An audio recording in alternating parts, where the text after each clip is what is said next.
dhacdo xanuun iyo yaab badan ayaa laga soo sheegaya xaafadda Xamarbile ee magaalada Muqdisho kadib markii gabar yar oo 2 jir ah lagu kufsaday xaafadaas.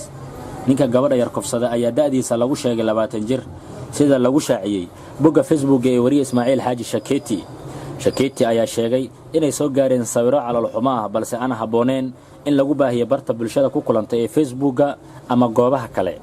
toddobaadkan gudihiisa waa kufsiga labaad ee damqashada lahayn ee ka dhaca gudaha dalka Soomaaliya kadib markii gabar 10 jir ah uu kufsaday macallin dugsi magaalada Garowe.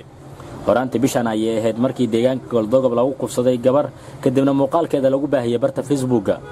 kufsigan gabadha 2 jirka ah ee ka dhacay magaalada Muqdisho ayaa noqonaya dhacdo aad u yaab badan maadaama gabadha la kufsaday ay saqiir tahay isla markaasna aysan u baac dhigi karin qof weyn.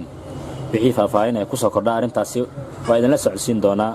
waa Jaan Hanuuniyo idin leh ceeb Ilaaha